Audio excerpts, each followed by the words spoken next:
Hello everyone. When it comes to deserts, the first one that often comes to mind is the Sahara Desert, located in North Africa.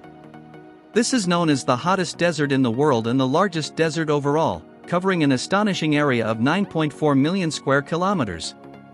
It spans nearly the entire region of North Africa, which is comparable to the size of China or the United States. The Sahara Desert occupies about 8% of the Earth's land surface, which is quite impressive, isn't it? If the Sahara were a country, it would rank as the fifth largest in the world. Geographically, the Sahara borders the Atlantic Ocean to the west, the Mediterranean Sea to the north, the Red Sea to the east, and the Nile River Valley to the south. Despite such a vast land, the only region where substantial crops can be cultivated is the Nile Valley, along with a few other places like the northern highlands near the Mediterranean where olive trees can grow. However, much of the Sahara remains uncultivable. Here, what you mainly find is sand. To better visualize, the borders between countries are often marked by natural landmarks such as rivers, streams, mountains, and hills, which rarely form straight lines. Yet, the borders in the Sahara are predominantly drawn straight simply because there are no landmarks at all. Some well-known countries that border the Sahara include Algeria, Chad, Egypt, Libya, Mali, Morocco, Sudan, Tunisia, and Western Sahara. From satellite maps, the Sahara appears to be the least green area on Earth. Most of the Sahara is covered by a layer of dark brown sand. In some areas, vegetation is virtually non-existent. Many have even compared it to being more barren than after a wildfire. The scarcity of rain and vegetation has turned this region into the largest dust bowl on the planet, with sand dunes rising as high as 180 meters. It is estimated that dust storms originating in the Sahara, when they cross the Mediterranean, can cause mud rain in Europe. Each year, around 400 to 700 tons of dust travels from the Sahara all the way to distant places like the Americas and other regions. So, how has the area of the Sahara Desert changed over the years? In recent years, due to decreasing rainfall, overgrazing, and land clearance, the Sahara has continually expanded southward, meaning there is more sand. It is estimated that over the past half-century the Sahara's area has grown larger, doubling the size of Vietnam. Looking at it from above, it seems barren and desolate, but beneath the surface, the Sahara still hides treasures that are sought after.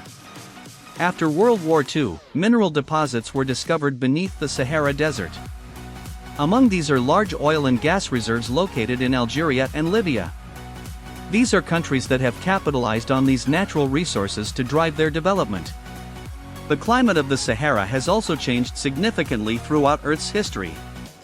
This region was once a paradise for various species. More on this will be discussed later in the video. Now, let's dive into some interesting facts about the Sahara Desert. When talking about deserts, the first thing that comes to mind is their heat. Just how hot is the Sahara Desert? It is the hottest desert in the world and one of the most extreme climates on the planet.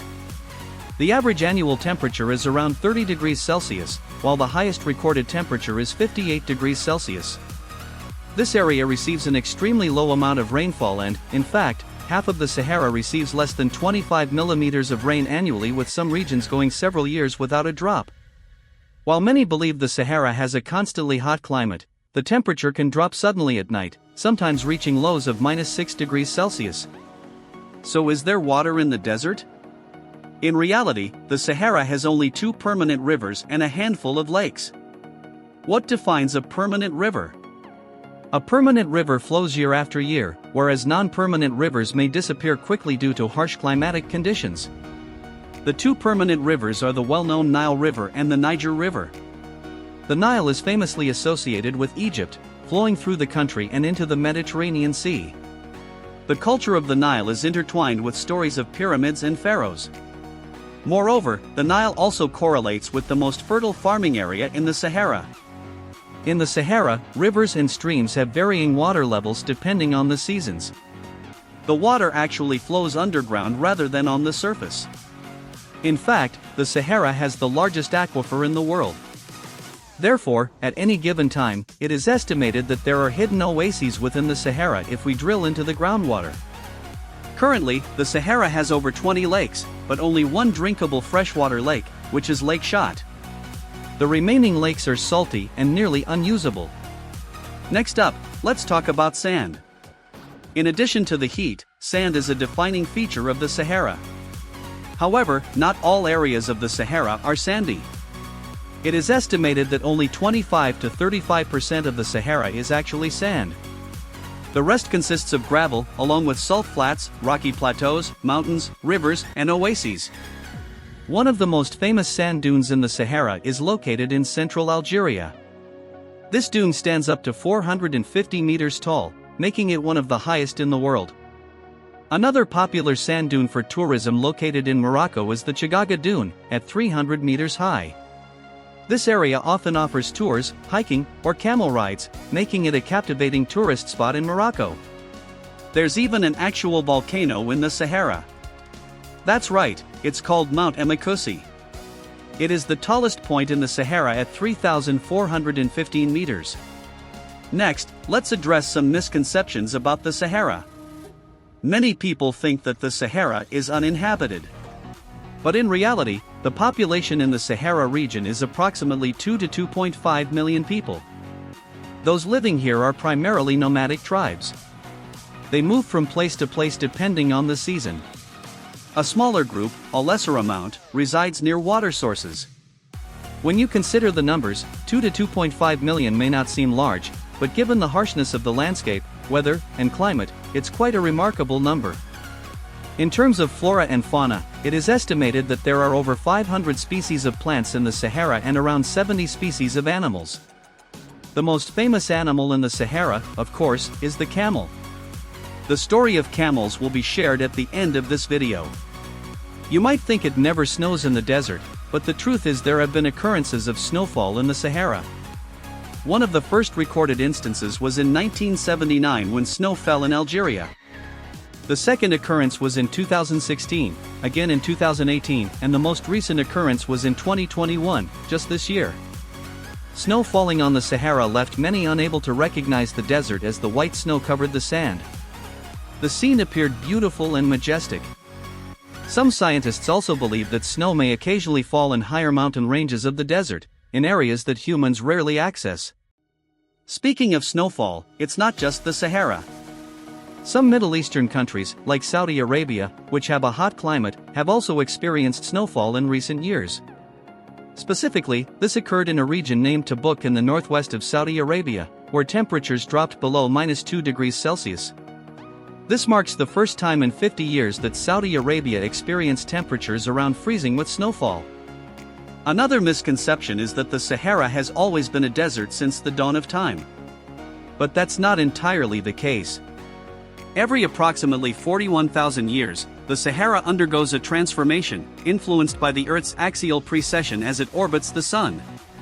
This shift alters the position of monsoons in North Africa, where the Sahara is located, causing its climate to change accordingly. It is estimated that the Sahara might revert to a lush green grassland in about 15,000 years. Finally, as mentioned, we'll discuss camels, the desert's iconic animal. Camels are often linked to desert travel. When camels need to hydrate before a long journey, an adult can drink up to 113 liters of water in just over 10 minutes. Additionally, camels have a unique physiology that allows them to rehydrate more quickly than any other animal on this planet. Among the animal kingdom, camels are some of the best adapted to endure hardship.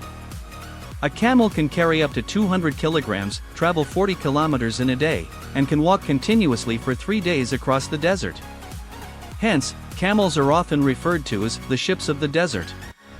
Travelers in the desert often encounter terrifying situations such as sandstorms, where swirling yellow sand clouds obscure vision, and chaos ensues. In these moments, camels will calmly lie down, closing their eyes, using their long, thick eyelashes to shield their eyes from wind and sand. Once the storm passes, they rise, shake off the sand, and carry on as if nothing happened. During the summer, the sun blazes as though on fire, and, as mentioned, desert temperatures can exceed 50 degrees Celsius. Walking on the desert feels akin to walking on a fire. Yet camels remain unbothered. How is that possible? Their large hoofs help them walk steadily without sinking into the sand. Furthermore, under their feet, they have a thick, padded layer of horn that acts like special boots, insulating them from the heat. And the most remarkable ability of camels is that they can go without water for up to 10 days, even up to half a month. That wraps up today's story about the Sahara Desert, the largest and hottest desert in the world and the third largest desert on Earth, following Antarctica and the Arctic. Thank you for following this story. I look forward to hearing your feedback on a completely new topic. If you found this interesting, please support our team by subscribing to the channel, turning on notifications, and following us. Now, let me say goodbye. See you next time.